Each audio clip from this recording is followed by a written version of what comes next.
నమస్తే, welcome to Telugu 360. Gandhi Bhavan లో అయితే ఉన్నాము. మనతోని కోట నీలిమ గారు అయితే ఉన్నారు. మేడం నమస్తే. మేడం, కేసీఆర్ మీద కక్షపూరితంగా చర్యలు తీసుకుంటుంది కాంగ్రెస్ గవర్నమెంట్. అందుకోసమే నోటీసులు పంపించారు. జూన్ 5వ తారీఖు విచారణకు రావాలన్నట్టు కూడా వ్యక్తం చేస్తా ఉన్నారు. ఎలా చూస్తా ఉన్నారు? ఆరోపిస్తా బీఆర్ఎస్ వాళ్ళు, మీరు ఎలా చూస్తా ఉన్నారు?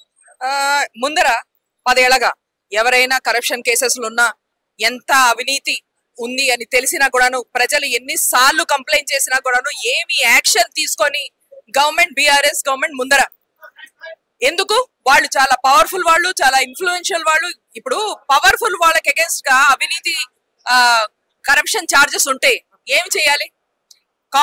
మామూలు ప్రజల వాళ్ళకి ఏమి చేయలేరు. మరి ప్రభుత్వంలో ఉన్న వాళ్ళు ఆ టైంలో బీఆర్ఎస్ వాళ్ళు కూడా ఏం చేయలేకపోయారు. ఇప్పుడు కాలం మారింది. ఎవరికి అగేన్స్ట్ గా అయితే అవినీతి కంప్లైంట్స్ ఉన్నాయో, కరప్షన్ కంప్లైంట్స్ ఉన్నాయో, వాళ్ళు ఎంత పెద్దవాళ్ళైనా సరే వాళ్ళకి అగేన్స్ట్ గా యాక్షన్ తీసుకోబడుతుంది అనేది మనం మొత్తం ప్రజల ముందర పెడుతున్నాం. ప్రజలకు కూడా దీని మీద కాన్ఫిడెన్స్ వచ్చింది. గవర్నమెంట్ పరంగా మేము అవినీతికి అగేన్స్ట్ గా ఫైట్ చేస్తాం ధైర్యంగా. ఎంత పెద్దవాళ్ళైనా సరే తప్పు పని చేస్తే యాక్షన్ ఉంటుంది అని మేము చాటి చెప్తున్నాం. ఇంకొక విషయం ఏంటంటే, అక్కడ లక్షల కోట్ల రూపాయలు స్కామ్ జరిగిందని అంటారు. అక్కడ వెచ్చించిందే లక్షల కోట్ల రూపాయలు వెచ్చించారు. అక్కడ అంతగానం స్కామ్ ఎలా జరిగింది, కాంగ్రెస్ గవర్నమెంట్ ఏం నిరూపించబోతా ఉంది అని కూడా యావత్ ప్రజానికం కూడా చూస్తా ఉంది. అసలు ఈ కాంగ్రెస్ గవర్నమెంట్ ఏం నిరూపించబోతా ఉంది? మీరు కాంగ్రెస్ గవర్నమెంట్ అడగండి. ఆ ఏజెన్సీస్ ఎన్నైతే ఇన్వెస్టిగేట్ చేసినాయో, దీంట్లో ఇది ఇవాళ వచ్చింది కాదు, ఎన్నో ఏళ్లగా దీనిలో ఎంక్వైరీ నడుస్తోంది. ఆ ఎంక్వైరీ రిపోర్ట్స్ అందరి ముందర ఉన్నాయి. ఈ ఎంక్వైరీ రిపోర్ట్స్ ముందర కూడా వచ్చినాయి. బీఆర్ఎస్ ప్రభుత్వం ఉన్నప్పుడు కూడాను ఈ అవకతవకలు అవుతున్నాయి అని చెప్పడం జరిగింది. కానీ అప్పుడు ఏమి యాక్షన్ తీసుకోలేదే. ఎందుకు? వీళ్ళు చాలా పవర్ఫుల్ పీపుల్ అని. అంతే కదా. తెలంగాణ ఏదైతే ఉద్యమాల గడ్డో, ఎక్కడైతే న్యాయం కోసం మనం ఏమైనా చేయడానికి తయారుగా ఉన్నా, మొత్తం హిస్టరీ చరిత్ర చెప్తుంది. అలాంటి చోట ఇంత అన్యాయం చేయాలా?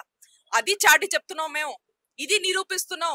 కాంగ్రెస్ అంటే న్యాయం, కాంగ్రెస్ అంటే అవినీతి లేకుండా ఉండే ప్రభుత్వం, కాంగ్రెస్ అంటే అవినీతి చేసిన వాళ్ళకి భయం పుట్టించే పార్టీ అని నిరూపిస్తున్నాం. కల్వకుంట్ల కవిత గారు ఒక ట్విట్టర్ వేదికగా స్పందించడం అయితే జరిగింది. కావాలని తెలంగాణ జాతిపిత లాంటి కేసీఆర్ కి నోటీసులు పంపించడం ఒక సిగ్గుచేటు అన్నట్టు కూడా తను వ్యాఖ్యలు చేసుకుంటూ రాయడం అయితే జరిగింది. ఎలా చూస్తా ఉన్నారు? కవిత గారికి నా అడ్వైస్, ఇలా జాతిపిత అని టైటిల్స్ సెల్ఫ్ గా ఇవ్వకూడదు, ప్రజలు ఇవ్వాలి.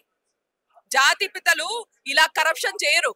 ఒక్కొక్క ప్రాజెక్ట్ మీద లక్షల కోట్ల ప్రజా సొమ్ము ఇలా ఖర్చు పెట్టరు జాతిపితలు.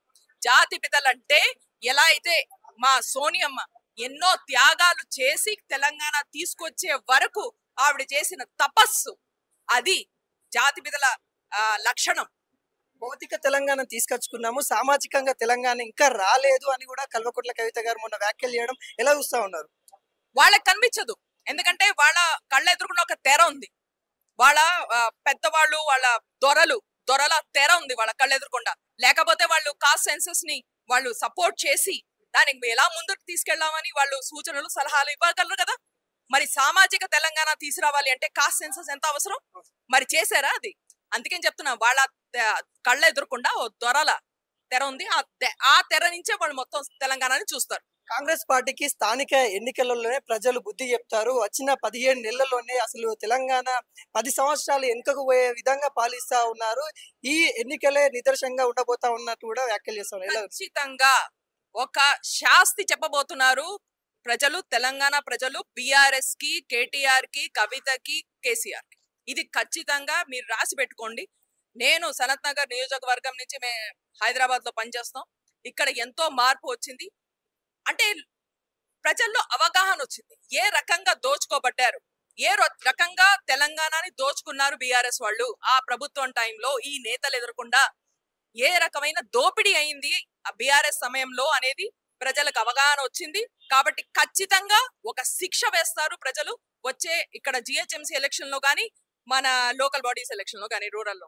చాలా రోజుల నుండి హాట్ టాపిక్ గా మారిన విషయం ఏంటంటే, మిస్ వరల్డ్ పోటీలు. తెలంగాణలో ఖజానా లేదు, పొట్ట చీల్చిన రూపాయి లేదని చెప్పుకుంటా వస్తున్న రేవంత్ రెడ్డి గారు తెలంగాణలో ఎందుకు పెడతా ఉన్నారు, అంత ధనము ఎందుకు వెచ్చిస్తా ఉన్నారు అన్నట్టు కూడా కొంత చర్చలు జరుగుతా ఉన్నాయి. దానికి మీరు ఇచ్చే సమాధానం? ఒక తెలంగాణ ఖ్యాతి అంటే ఒక ప్రెస్టీజ్, దాన్ని పెంచడం కోసం మొత్తం ప్రపంచంలో ఉన్న ఒక మ్యాప్ లో తెలంగాణ, అది కూడా హైదరాబాద్, ఒక చోటు చేసుకోవడం కోసం చేసిన పని ఇది. మన రేవంత్ అన్న, మన ముఖ్యమంత్రి గారి ఎప్పుడు విజన్ ఇంతే. ఎప్పుడు ఆయన అనుకునేది ఏంటంటే మొత్తం గ్లోబల్ గా, అంటే మన దేశంలో ఖచ్చితంగా మనం number 1 state, growing state number 1 కాకుండా మొత్తం ప్రపంచంలో కూడా ఎంతో పేరు తెచ్చుకోవాలని, ఎంతో ముందరికి వెళ్ళాలని, శాశ్వతంగా మనకు ఒక స్థానం లభించాలని ఆయన ప్రయత్నం. దాంట్లోనే పార్టీది. అంటే మనకి ఈ అంశాలు మీరు ఏవైతే చెప్పారో ఇవి గ్రామాల్లో వాళ్ళకైతే చాలా వరకు అవగాహన ఉండకపోవచ్చు. చాలా పబ్లిక్ చేస్తా ఉంది బీఆర్ఎస్ పార్టీ. మన అమౌంట్ అంటే ఏదైతే 200 కోట్ల రూపాయలు వెచ్చిస్తా ఉంది, దుర్వినియోగం చేస్తా ఉందని ప్రజలకి, గ్రామాల్లో ఉండే ప్రజలకు చెప్పే ప్రయత్నం చేస్తా ఉంది. మీరు గ్రామ ప్రజలకు మీరేం చెప్తారు? మేము గ్రామ ప్రజలకి ఏమి చెప్పనవసరం లేదు. గ్రామ ప్రజలు మాకందరికంటే ఎంతో మేధావులు, వాళ్ళు ఎంతో తెలివిగల వాళ్ళు. మాకంటే ఎంతో అవగాహన ఉంది ఎవరు ఏమిటనేది. వాళ్ళకి అస్సలు చెప్పాల్సిన అవసరం లేదు. వాళ్ళే మాకు చెప్తుంటారు, ఫోన్లు చేసి ఎంతో స్పందిస్తుంటారు. మేము సిటీ పాలిటీషియన్స్ అయినా సరే గ్రామం నుంచి కనెక్షన్ ఉంటుంది కాబట్టి వాళ్ళు ఫోన్ చేసి చెప్తుంటారు. మీరు చెప్తున్న ఈ బోనస్లు కానీ, సన్న బియ్యం కానీ, ప్రొక్యూర్మెంట్ కానీ, ఇవన్నీ వీటన్నింటి మూలంగా చాలా సపోర్ట్ మాకు వస్తోంది. మేము హ్యాపీగా ఉన్నాం అనే మాట మాకు గ్రామాల నుంచే నడుస్తుంది. కాబట్టి గ్రామ ప్రజలకి మాకు ధన్యవాదములు తప్ప ఇంకేం చెప్పని అవసరం లేదు. ఇంకోటి, మహిళా సాధికార కోసం కాంగ్రెస్ పార్టీ చాలా కృషి చేస్తా ఉంది. మీ వంతు ఏదైతే మీ డివిజన్ లో ఏం చేయబోతా ఉన్నారు? మహిళలకు సంబంధించి ఎటువంటి కార్యక్రమాలు చేస్తా ఉన్నారు?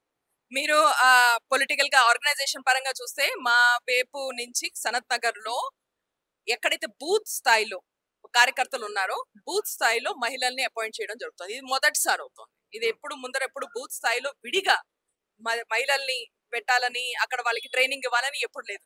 ఇది మా ఏఐసిసి పరంగా వచ్చిన ఇన్స్ట్రక్షన్స్.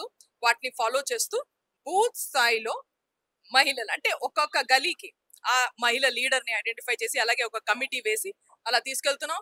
కాకుండా మాకు అఫ్ కోర్స్ అక్కడ మహిళా కాంగ్రెస్ చాలా స్ట్రాంగ్. అక్కడ పైగా కొంచెం నేను వచ్చిన తర్వాత కూడా మహిళలు చాలా ముందరికి వస్తున్నారు.